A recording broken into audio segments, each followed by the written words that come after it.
Oke, salam. Saya Hadi Suprapto, Chief Content Officer Haluan Media Group. Kali ini kita bersama dengan Bang David MDO.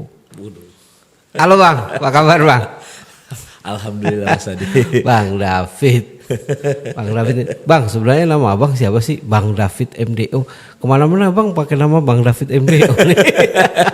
Jadi rame. Ya, Jadi sebenarnya nama asli saya itu Muhammad David Octavian. Oke. Gitu. Terus kenapa jadi Bang David MDO? Bang David itu kan saya orang Betawi ya. Oh. Karena saya orang Betawi dipanggilnya Bang David. MDO-nya nggak saya hilangkan karena identik sama saya. Jadi kadang-kadang teman-teman saya itu nggak manggil David, manggilnya MDO. Di mana MDO? Oh, Gitu. pantesan. Nah, saya ini kan saya ini kemarin viral di TikTok ya. Ada beberapa video. Kita lihat dulu ya videonya. Iya. Oke. Nyampe ya. nyampe juga. Sampai sini. Sampai kebun kacang. Boram dagangan teman sewaktu kecil di Ciputat, alhamdulillah jiwa dagangnya semangat.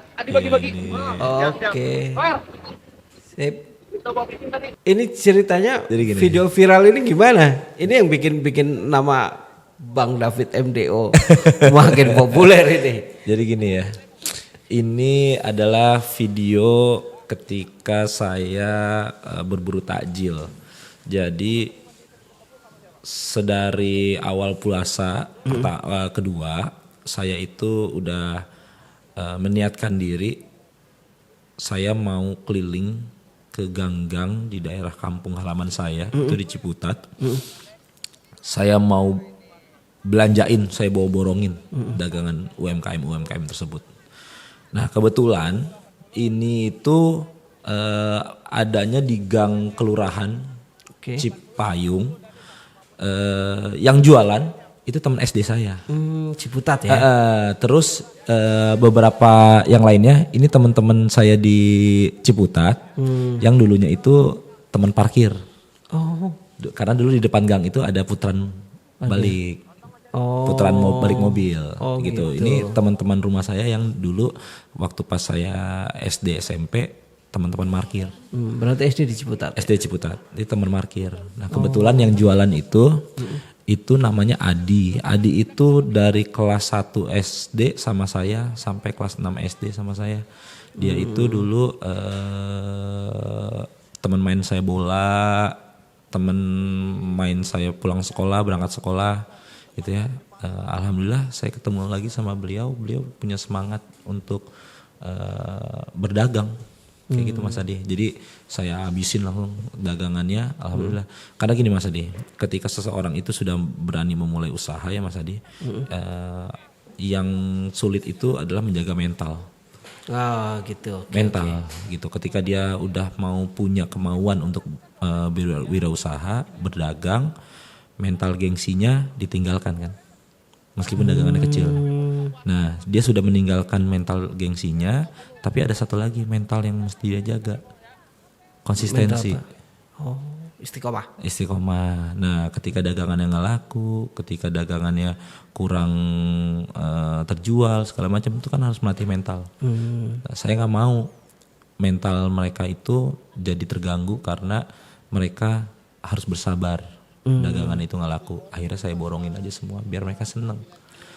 Gitu. Karena saya ini juga memulai usaha dari bawah Mas Adi. Jadi saya tahu banget rasanya sehari kita dagang nggak laku, 2 hari baru laku sedikit, 3 hari baru lumayan gitu ya. Berarti kan harus terlatih nih Mas Adi. Ketika dagangan itu dibeli oleh seseorang dan habis, lalu dibagikan ke banyak orang lalu dirasa enak, itu kan kita bersyukur sekali Mas Adi. Dan itu tiap minggu ya. Jadi gini, tiap hari Setiap hari. Jadi sebenarnya Mas Adi, saya itu bikin kegiatan ini sebenarnya bukan hanya tahun ini. Tahun ini tuh karena ada TikTok. Jadi tahun ini karena ada TikTok. Makanya makin ramai gitu. Jadi setiap tahun itu saya tuh sebenarnya sudah menyiapkan etalase nasi berbagi. Itu yang sudah saya sebar. Jadi bentuknya itu aluminium etalase itu yang udah saya buat itu kotak besar kayak etalase gitu ya. Itu saya sebar ke beberapa masjid. Jadi wadah tempat untuk orang-orang bersedekah Jumat berkah. Jadi udah ada tempatnya. Terkadang kan kita kalau mau minta orang mau berbagi, kalau kita mau berbagi, kalau nggak ada wadahnya kita juga bingung. Iya, betul. Taruhnya gimana segala macam. Tapi kalau udah ada wadahnya, sudah terpampang tulisannya bahwa siapapun boleh ambil, siapapun boleh taruh. Jumat berbagi gitu, itu tertrigger tuh. Oh besok saya mau naruh makanan di sana. Oh besok saya mau sumbang makanan A, makanan B di sana segala macam karena udah ada tempatnya. Akhirnya saya buat tuh waktu itu sampai beberapa titik di beberapa masjid gitu. Bahkan waktu dulu pernah juga dari beberapa polsek juga minta dibuatkan gitu. Jadi mereka dari mereka untuk mereka gitu. Iya. Terus sekarang tahun ini saya agak rubah. Tahun lalu kan saya taruhnya di masjid-masjid dan depan rumah saya. Tahun ini saya agak rubah. Akhirnya saya yang door to door. Saya yang door to door.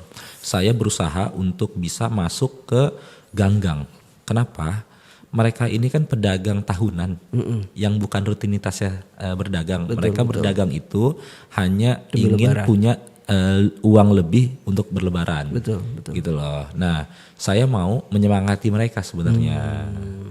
Jadi kalau saya kasih sekedar uang saja, itu rasa menerimanya tuh berbeda. Enggak mendidik. Yang kedua tidak mendidik, yang kedua yang pertama yang paling utama adalah rasa menerimanya berbeda, Mas Adi. Ketika saya belanjakan satu dagangannya itu kurang lebih 300 sampai 500 ribu, dia itu senangnya luar biasa Mas Adi, sampai berceritanya kemana-mana. Dan sampai detik ini alhamdulillah setiap saya pergi, saya tuh biasanya kalau pergi tuh pakai motor ya, pakai motor identiknya udah pakai helm putih ya, stok gitu kayak tadi. Itu orang tuh udah pasti manggil saya Mas Adi. MDO atau Bang David gitu. Itu yang saya rasa itu jadi luar biasa dan luar biasanya lagi TikTok saya itu benar-benar trafficnya tinggi sekali. Apa sih TikToknya? Bang David. Bangdavid.mdo. Oke, jadi teman-teman silakan kalau mau silakan buka. Nanti ada di deskripsi ya. Iya. Nah, jadi kalau kemarin orang bilang, Fit, lu berbagi riak gitu segala macam itu. Nah, ini jadi masalah gitu loh. Saya menerangkan bahwa berbagi itu saya tayangkan di TikTok itu bagian dari syiar menurut saya. Betul. Bagian dari syiar gitu loh. Saya nggak bisa ceramah, saya tidak bisa tahu tentang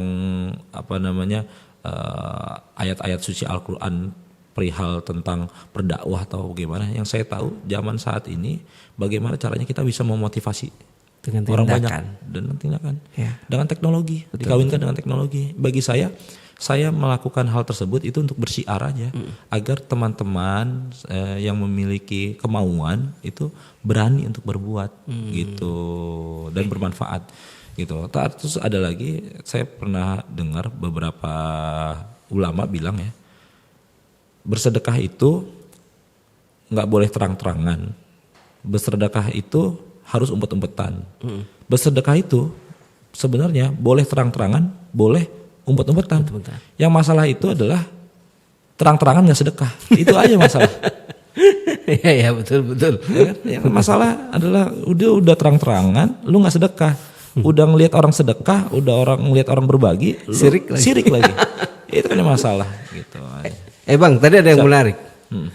Tadi abang bilang itu teman-teman parkir.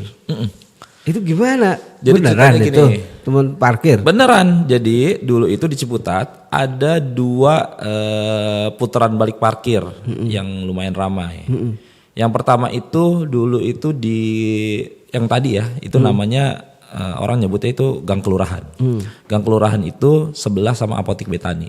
Dulu putaran balik semua angkot itu adanya di sana karena terdekat di Ciputat. Jadi angkot D01, D02 ya, itu putar baliknya di sana.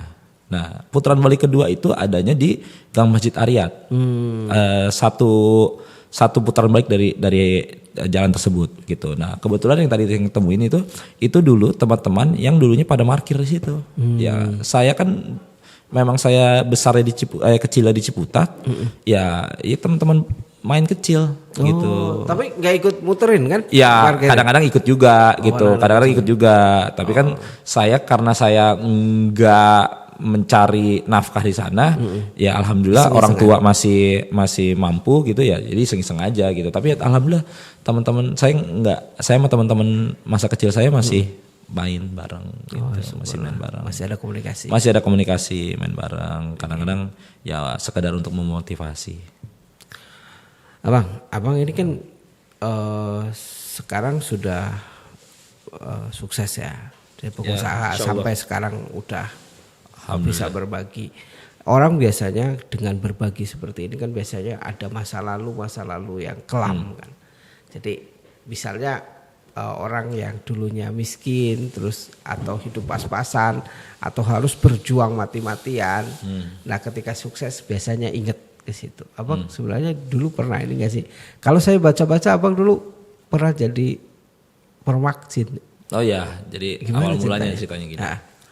Saya dibilang orang nggak punya juga, alhamdulillah orang tua saya cukup. Okay. Bapak saya montir, ibu saya penjaga toko. Saya lahir di Ciputat, alhamdulillah SD saya berjalan dengan baik, SMP saya berjalan dengan baik, SMA saya berjalan dengan baik, gitu ya.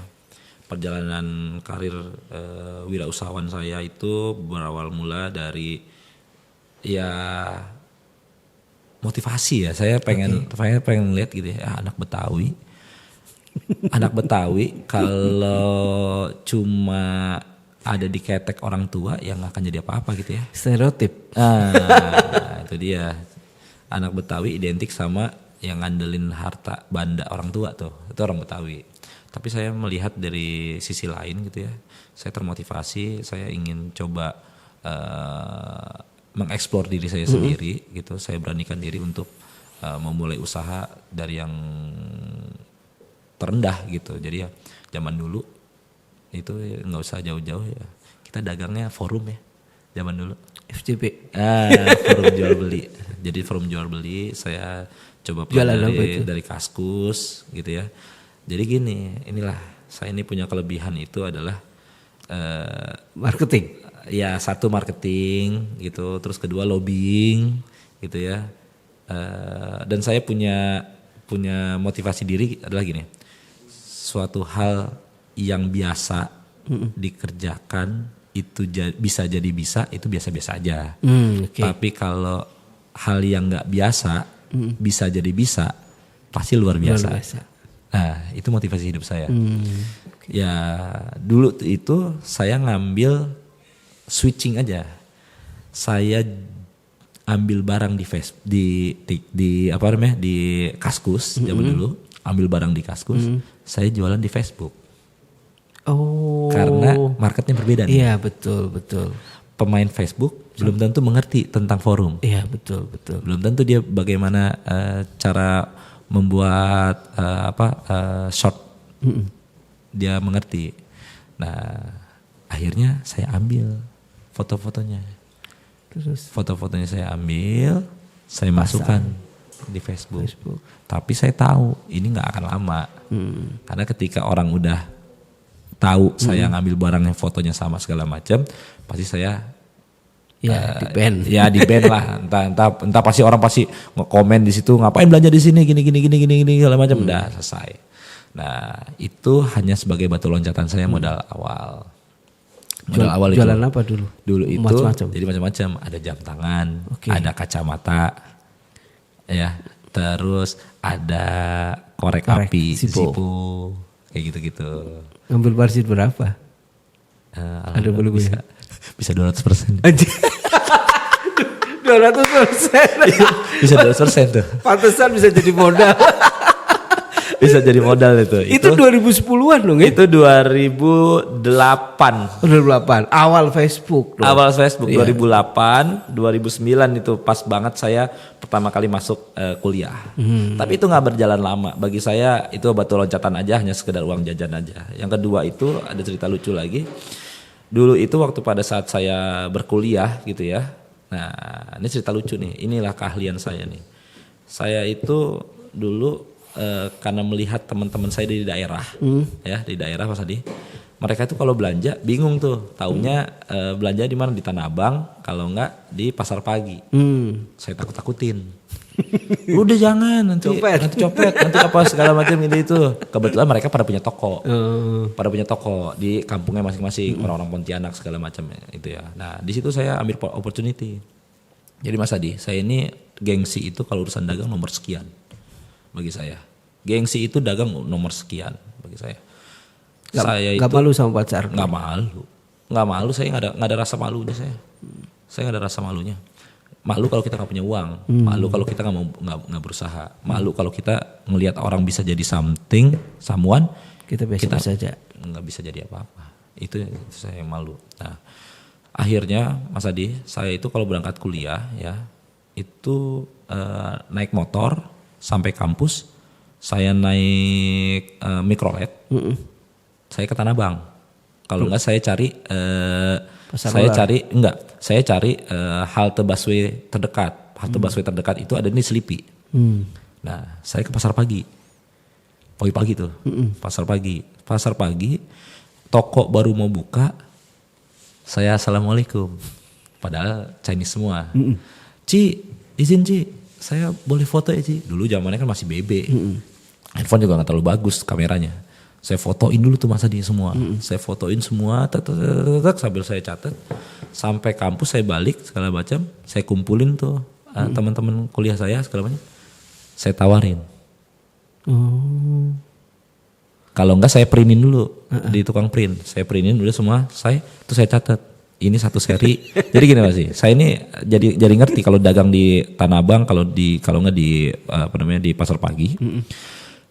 Satu seri campur, satu seri satu warna. Oh. Nah, kalau campur boleh warnanya boleh apa aja. Kalau itu satu kodi. Itu kalau satu warna dia pure satu warna, merah segala macam.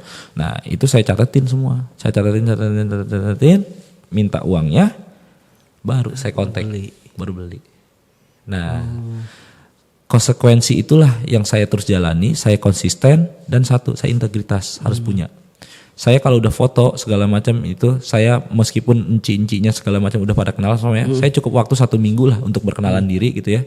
Dan satu, saya itu ya kita jangan pernah nggak bawa tentengan lah. Kalau misalkan kita mau minta tolong sama orang segala macam, saya itu sering tuh beliin dulu kue-kue di Binus dulu. Kebetulan saya di Binus ya.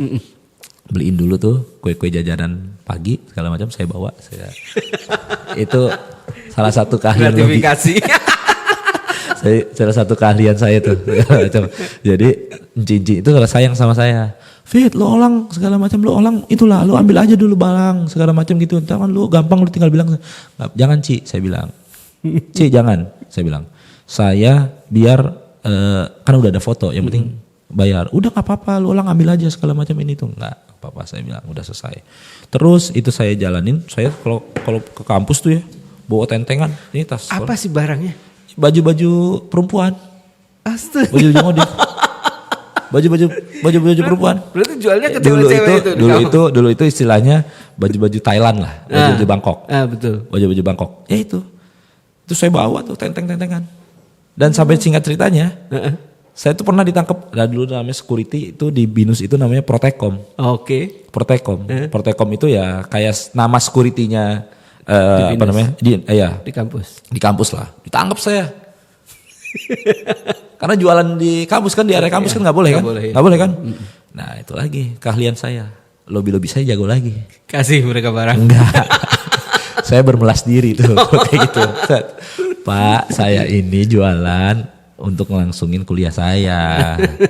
Kalau saya bisa bayar kuliah, otomatis kan Bapak gajian. Saya bilang, saya nggak kriminal, saya bilang. Iya, tapi kamu nggak boleh nih jualan gini. Iya, saya mohon maaf, saya bilang. Habis saya mau titip, repot, ya kan? Udah selesai. Akhirnya terus lu berlanjut itu jualan. Tapi jujur deh, capeknya luar biasa ternyata. Dulu itu saya memperkerjakan tukang ojek di Pasar Pagi. Untuk ambil barang. Jadi, jadi saya kirim gambarnya, saya pesan ini, dia yang ambil, dia yang antar ke kampus. Transfer. Nah, habis itu transfer. Tapi ternyata ini dagangan nggak akan lama juga. Karena kenapa? Otomatis orang itu tahu saya ngambil di mana gitu loh. Nah meskipun dia punya toko, dia nggak mau ribet segala macam, tapi kan orang itu pasti lambat tahun akan tahu. Dan si toko lama-lama kan pasti buka online, itu kan akan tahu. Udah akhirnya itu stop, beralih lagi. Dulu muncullah cerita tentang jeans import masuk di Indonesia. Ini cikal bakal awal mula karir saya. Jadi ya memulai bisnis itu yang penting coba aja dulu. Kita nggak akan pernah tahu tuh nanti ibaratnya kalau ci-nya kita tuh di mana, hokinya kita tuh di mana, gitu loh. Pakaian udah mulai stop, saya beralih tuh saya ke jeans. Tapi tabungan udah punya. Nah, hal yang penting saya nggak boros orangnya. Saya nggak yang nongkrong kayak gitu ya. Nongkrong sih nongkrong, cuma saya gadget gitu saya nggak yang harus yang terbaru. Terus outfit saya mesti yang pakaian yang tren anak muda kayak gimana segala macam, saya nggak yang terlalu gitu. Jadi agak awet lah ya uang saya. Ya, karena saya memikirkannya kalau misalkan saya mau lompat ke batu loncatan yang lebih besar lagi kan saya butuh tenaga gitu lah. Akhirnya jeans masuk ke Indonesia waktu itu Nudi, Subi, Evisu, pokoknya jenis import lah. Nudi lah yang pertama, Nudi ya, sama Imperial waktu saat itu masuk ke Indonesia. Ternyata keren banget itu celana. Celana keren banget, tapi harganya luar biasa banget Mas Adi. Harganya itu kurang lebih hampir 4 sampai 8 juta ya. Celana jeans satu celana, sampai bahkan ada yang sampai 12 juta gitu ya. Dan dulu itu anak muda lagi benar-benar menggandrungi celana jeans, sampai ada pameran jeans, sampai ada forumnya dulu, Darahku Biru kayak gitu, sampai di forum Kaskus juga rame banget gitu ya. Nah, yang lain semua berpikir bagaimana cara menjual celana jeans import, ngambil barang dari luar masuk ke Indonesia dia jual. Yang satu lagi berpikir bagaimana menjualkan barang lokal bisa ke import-importan dengan harga yang murah, ya kan? Nah, saya nggak ngambil itu. Saya ngambil dari sudut pandang lain. Saya ambil servisnya, ya kan? Apapun celananya, apapun mereknya, pasti punya masalah di celananya. Setiap masalah pasti ada solusinya dan ada opportunity-nya, ya kan? Nah, disitulah hadir Jakarta Jeans House. Nah, hadirlah pada saat itu Jakarta Jeans House yang fokus di Cipete, yang fokus untuk menerima servis seperti potong, ngecilin, segala macam lah. Nah, jadi opportunity itu yang saya ambil. Saya nggak ngambil jualan celana jeansnya, saya nggak ngambil cara bikin lokal brandnya. Saya hanya ambil servisnya. Nah, akhirnya saya punya uang waktu itu, inget banget saya punya uang 30 juta Mas, 30 juta. Saya pakai 15 juta untuk sewa tempat. 15 juta itu kalau nggak salah waktu itu, saya punya uang 30 juta ya, 17 juta untuk sewa tempat 1 tahun, 17 juta. Sisanya saya beli alat mesin sama beli perlengkapan buat ya meja segala macam itulah. Sisa uang 300.000. Jadi ada hebatnya nih, saya nih kuliah ambil IT, saya kuliah nggak ambil bisnis. Ngurusi jeans. Nah, ngurusinnya jeans. Kenapa saya ada hebatnya? Satu, kalau saya kuliah ambil bisnis, pasti hitung-hitungan nggak kena nih. Iya, betul. Karena cost harus berbanding dengan ini, harus minimal kita punya spend uang 3 bulan segala macam ini tuh. Nah, masuklah teori-teori teori sesat itulah ya, untuk memulai bisnis tuh ada, kalau bagi saya itu teori sesat gitu ya. Kenapa? Menakutkan kita kan? Iya, betul. Menakutkan kita ya. Nah, kalau saya kan bejo aja, saya jalan aja, sisa 300.000 ya nggak apa-apa, udah jalan, lillahi ta'ala aja. Saya yakin insya Allah Tuhan berkehendak gitu loh. Berapa mesin pertama kali? Jadi gini, tempatnya itu hanya selebar 1 meter kali 9 meter. Jadi memanjang lorong. Kayak gang. Jadi kayak gang. Sebenarnya itu tempat ruko tidak layak untuk disewakan karena mau dibongkar sama yang punya. Oke. Itu ingat banget, itu di Cipete di daerah kalau sekarang itu seberangnya Lawson ya. Kalau sekarang. Oke. Oke. Nah, itu sebenarnya nggak layak. Yang benar saya keluar itu dibongkar jadi jalan karena memang lorong gitu aja. Itu lorong gitu aja. Ya udah selesai kayak gitu. Sebulan berjalan masih biasa-biasa aja. Saya pasang pelang di depan, hilang terus. Gak masuk juga duit. Iya. Ya untung saya punya karyawan, sabar-sabar dulu lah, saya bilang. Berapa karyawan? Karyawan 1. Oh 1. Satu. Jadi ini luar biasa lagi nih. Ini karyawan dulu di Ciputat dia buka tempat formak jeans. Karena saya orangnya sering bergaul. Ya alhamdulillah relasi saya banyak tuh. Dia saya ajak ikut. Pertama dari kakaknya, adiknya. Sekarang alhamdulillah mereka udah sukses dua-duanya gitu. Akhirnya mereka itu sekarang udah jadi partner sama saya. Luar biasa. Jadi partner. Jadi saya punya prinsip bisnis itu kalau kita egois dijalanin sendiri biasa-biasa aja. Biasa-biasa aja. Betul. Tapi ketika bisnis itu malah kita sharing, kita bagi, malah luar biasa. Dan itu saya terapkan semua ke bisnis-bisnis saya. Terus akhirnya dari Formakjin itu untung nggak? Ini luar biasa bos. Gitu. Jadi saya ini berkahnya luar biasa dari Formakjin itu sebulan masih biasa-biasa aja. Bulan kedua luar biasa. Bulan ketiga luar biasa. Bulan keempat tambah luar biasa. Saya ini yang saya ini memperkenalkan diri ke wilayah anak-anak Jaksel gitu ya. Anak-anak Jaksel itu celana jeans saya tuh. Itu celana jeans saya. Saya bisa sampai nginjak rumah kediaman Presiden Republik Indonesia kedua gara-gara celana jeans. Kalau ke Cendana saya gara-gara celana jeans. Jadi waktu itu pas lagi rame-ramenya ada banyak pejabat yang banyak ke situ. Jadi jeans ini yang bawa berkah saya dikenal oleh halayak banyak orang, terutama anak Jakarta Selatan. Kenapa? Mereka ini kan punya celana mahal ya. Mereka takut. Tahun berapa sih ini? Itu baru buka tahun 2011. Tahun 2011 baru buka. 2011 tanggal 11 Oktober saya ingat. Tanggal 11 Oktober 2011 saya buka, ya berkembang terus saya pindah tempat. Saya pindah tempat agak besaran di dekat Abu Balama gitu ya. Agak besaran, ya alhamdulillah gitu. Pojokan ya. Iya, sebelah toko bangunan karena yang punya kontrakan toko bangunan. Itu ya kendalanya kita namanya orang kontrak ya itu aja tuh masalah tempat. Polemiknya masalah tempat. Tempatnya udah enak, nyaman ya, kontrakannya udah sekian, tahun depan waduh ancur-ancuran kita. Jadi 30 juta itu balik berapa lama itu?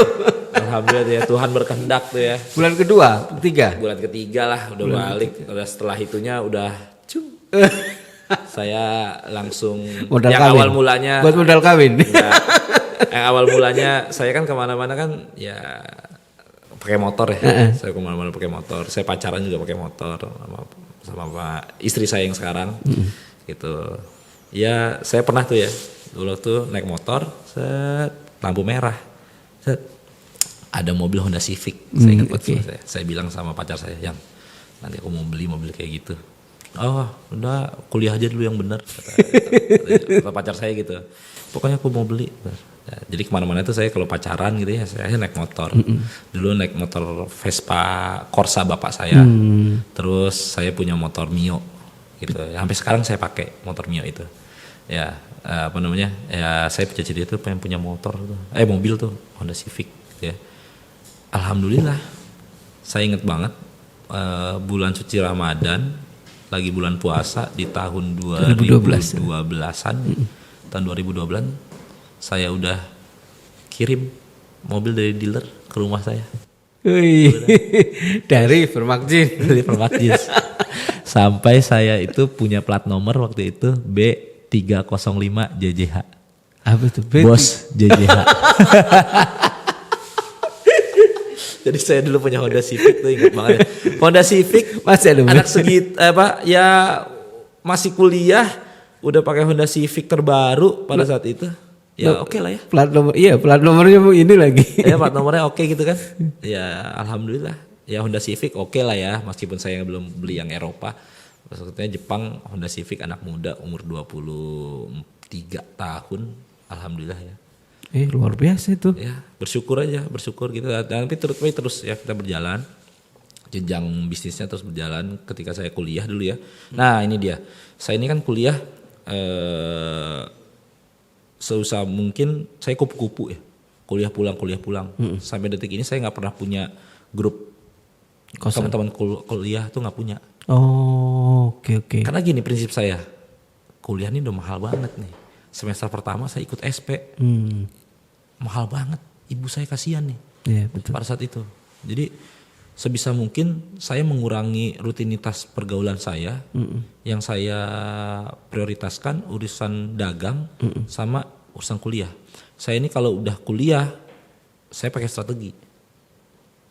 Itu kan dosen itu sekian banyak mahasiswa kan nggak mungkin hafal juga. Iya betul. Ya kan? Strateginya apa? Pendekatan diri. Iya. Saya duduk paling depan. Ketika tuh dosen melakukan pemaparan segala macam, ya sebisa mungkin saya tunjuk tangan. Tetap ya ilmu lobby ya. Ilmu lobby. Yang penting dia ingat saya. Ya kan? Ketika dia bawa berkas agak banyak gitu ya, saya antrin dia sampai ke ruangannya. Saya bawain. Saya perkenalkan diri, nama saya David. Jadi setidaknya ketika dia melakukan pemeriksaan, ujian, dia tahu ada nama saya. Saya pernah Mas tadi ujian programming, saya kan ambil IT, programming. Mas, bahasa dewa tuh saya gak ngerti. Waktu itu bahasa pemrograman itu Java.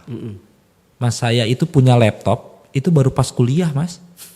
Saya masukin flash disk ya, mau masuk gantiin mau copy file, saya gak ngerti Mas. Saya masuk IT, bayangin tuh. Saya masukin file tuh nggak ngerti saya.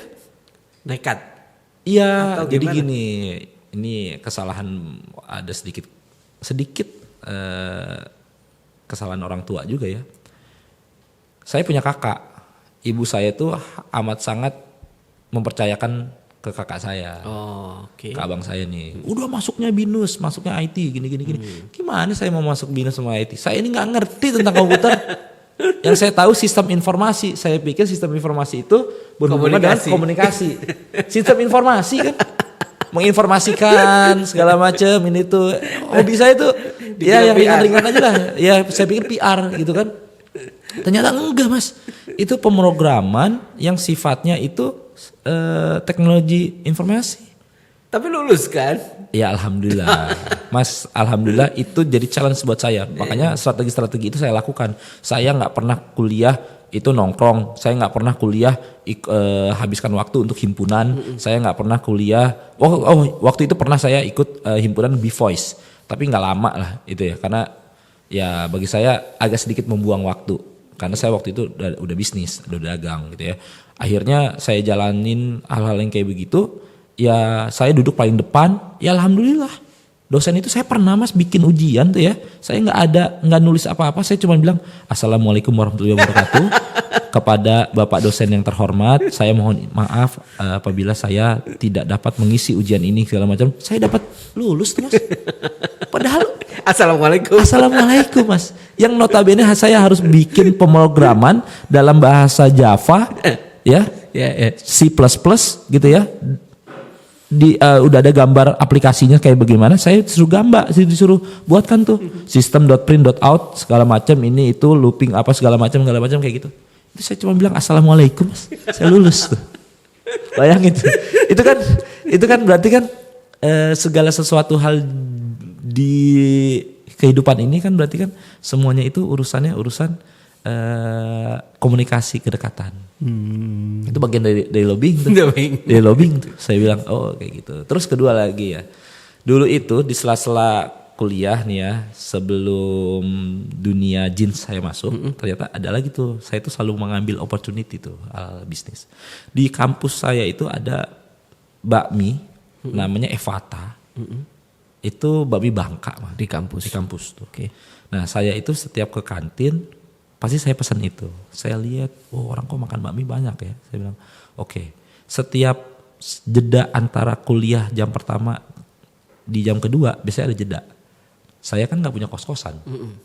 Nah nongkrong di situ, tapi nggak sekedar nongkrong. Berarti. Saya itu bantuin. Saya nyuci piring, cincinya. No macakian, no suaranya khas, no macakian, segala macam. Akhirnya saya dulu tuh nomor mejanya itu pakai gelas agak panjang, ada nomornya, gitu. Terus saya bawain, sampai orang-orang kampus tuh ngiranya malah saya kerja. Padahal saya sifatnya ya bantu aja, dibayarnya itu ya makan gratis. Udah Fit, lu nggak usah bayar, lu orang nggak usah bayar, segala macam. Ya makan gratis, segala macam. Saya buat cuciin segala macam, piringnya saya anterin, udah. Saya kayak gitu. Ternyata gayung bersambut, Mas Adi. Saya disuruh ke rumahnya, diajarin cara bagaimana bikin mie, cara bikin minyak, ya, cara bikin ayam. Saya diajarin semuanya. Cara bikin minyak sih yang terutama. Nah, ya ilmu itu saya tanam aja dulu. Saya tanam. Sempat bikin. Ya, jadi ada cerita lagi. Setelah jeans itu berjalan sukses, saya alhamdulillah ya. Saya menikah, habis itu saya iseng mau bikin usaha lain. Kebetulan ada teman rumah saya nganggur. Teman rumah saya nganggur di Ciputat. Lo mau bisnis? Iya, mau. Apa ya gini. Bikin bakmi, mau nggak? Ya udah, ayo mau. Nah, balik lagi nih, memang bisnis itu harus konsisten. Oke. Akhirnya berjalan, menjelang bulan suci Ramadan juga gitu berjalan, udah selesai berjalan kayak gitu. Ya kita nggak lama akhirnya nggak lama. Tapi pakai resep Cici itu tadi? Iya pakai resep beliau, tapi ya saya modif sedikit gitu. Saya modif sedikit, agak lama berjalan, stop, vakum. Nah balik lagi nih. Akhirnya pekerja saya yang lama, saya negosiasiin lagi, kita ngobrol lagi. Akhirnya alhamdulillah mereka sekarang udah bukan jadi karyawan saya, jadi partner sama saya. Oh gitu. Jadi ini beda sama yang jeans. Beda sama jeans. Oh berarti banyak banget dong partner-partner yang dulunya pekerja. Sekarang jadi partner. Nah, bentuknya usaha bareng gitu. Usaha bareng, kita sharing profit jadi sekarang sistemnya. Ini luar biasa juga ini. Ini namanya Bakmi Presiden. Kita hanya fokus untuk ke catering, catering service, ya. Kita nggak punya tempat makan, kita nggak punya apa-apa, kita hanya punya kitchen. Oh, jadi saya ada GoFood enggak. Oke. Gitu. Tapi alhamdulillah ini sudah sampai ke mantan presiden. Wih. Beneran sesuai namanya. Harus kirim ke sini nih. Beneran. Ini luar biasa berkahnya ini makanan, bisnis makanan saya. Oke. Ini ya Bu Megawati udah. Pak SBY, Ketua Kumar, udah. Cikeas. Iya, Cikeas sudah. Itu luar biasa. Ya Pak Hatta Rajasa, udah. Beberapa BUMN perbankan, udah. Terus ya senang aja beberapa petinggi Polri sudah. Jadi ya alhamdulillah, tapi memang berjalannya lumayan lama. Dari sekitar tahun 2015. Tapi kan bisnis makanan marginnya lumayan kan. Gini, kalau bisnis makanan dibilang margin lumayan, kalau untuk standing alone iya. Oke. Kalau untuk catering kayaknya nggak terlalu, karena ada kos-kos di dalamnya, misalkan transport, orderan 50 packs itu kosnya hampir sama loh, kayak 100 packs. Itu dia, catering tuh agak sulit ya itu. Tapi enaknya catering, kita nggak punya stok. Di order sekian, habis sekian. Ya betul. Itu aja. Kita nggak punya kos tempat, kita nggak punya listrik yang harus kita bayar. Dapur di Ciputat? Enggak, di Fatmawati. Oh, di Fatmawati. Saya kontrak rumah, ya di bawahnya dapur, di atasnya mes anak-anak. Ada berapa karyawan? Kita sekarang udah ada punya 4 tim, satu tim itu 3 orang, berarti udah 12. Yang belanja itu 2, yang masak itu 2. Wih, banyak juga. Banyak. Awal mulanya hanya bertiga. Nah, awal mulanya bertiga. Itu. Ya, alhamdulillah, nih kita berdayakan semua. Dari bakmi ya, dari nongkrong tadi ya. Iya, nah itu dia. Ketika ini juga masukan buat teman-teman mahasiswa gitu ya. Jangan pernah remehkan bisnis-bisnis yang kaki lima. Gitu loh. Terus kalau lu mau berbisnis gitu ya, pandai-pandai bergaul sama yang teman-teman yang menengah bawah. Betul. Pandai-pandai bergaul. Gitu loh. Karena opportunity itu harus berkolaborasi. Kita hebat di dalam segi marketing dan konsepnya, tapi nggak ada yang ngerjainnya juga nggak akan jadi. Kayak gitu. Itu aja sih. Ya. Saya juga punya pengalaman ya nongkrong di kampus tadi. Kalau abang tadi kan di bakmi, kalau saya di donat. Nah, jadi di donat sekali saya lihat orang nganter, lama-lama kita kenal. Gitu kenal, akhirnya ya sudah kita yang nganterin. Dan itu sampai sekarang saya masih komunikasi. Saya kuliah di Semarang, jadi kalau saya pulang ke Semarang saya masih menganggap keluarga yang penjual donat tadi yang saya anterin dan saya ngasih makan ke saya, selalu dia hafal jadwal kuliah saya. Karena dia tahu kalau hari Selasa jam 7 pagi artinya dia masaknya harus lebih pagi. Karena supaya saya nganter, habis itu saya ke kantor. Dan itu saya dikasih fasilitas motor, makan semuanya di situ. Tapi ya motor untuk tahun-tahun 2000-an waktu itu masih jarang orang ke kampus bawa motor. Nah saya dikira orang keren, padahal saya nganterin donat ke kampus, ke warung, ke pasar, dan kalau sore belanja tepung itu saya. Ya itulah perjalanan ya. Jadi kita sebenarnya pengalaman hidup itu justru melatih kita untuk insting kita bermain. Betul. Itu melatih kita untuk melatih insting kita untuk bermain. Itu ya saya bukan anak siapa-siapa, bapak saya mungkin cuma montir biasa yang nggak tahu pergaulan, ibu saya cuma penjaga toko yang harus bisa merubah diri kita, bukan orang tua kita sebenarnya. Diri kita punya keberanian untuk bergaul. Ya, alhamdulillah. Oh iya, anak muda bener ya. Saya punya tanaman dalam diri saya itu ya. Satu, kita harus punya loyalitas. Oke, loyalitas. Karena dengan loyalitas lah kita bisa dinilai oleh orang lain. Yang kedua, kita harus punya integritas. Karena kenapa? Jujur ya. Jujur. Kita ini bukan siapa-siapa, yang bisa merusak diri kita dan karir kita hanya diri kita sendiri. Ketika kita sudah tidak bisa dipercaya sama orang lain, jangan berharap kita bisa dipercaya lagi oleh orang lain lagi. Ada itu. Karena kita bukan siapa-siapa, yang harus ngebangun diri brand image diri kita adalah diri kita. Jadi ketika kita loyalitas terhadap orang, kita berteman bukan karena sesuatu, tapi karena memang kita kasih sayang, karena sayang kita sama teman kita support dia, otomatis nanti kita akan disupport lagi sama orang lain. Itu integritas, jangan pernah menomorduakan urusan integritas. Gitu loh. Kalau lu nggak punya, lu bilang nggak bisa. Lu bilang nggak punya, gitu loh. Betul. Jangan lu ambil hak-hak orang lain, karena kepercayaan itu nomor 1.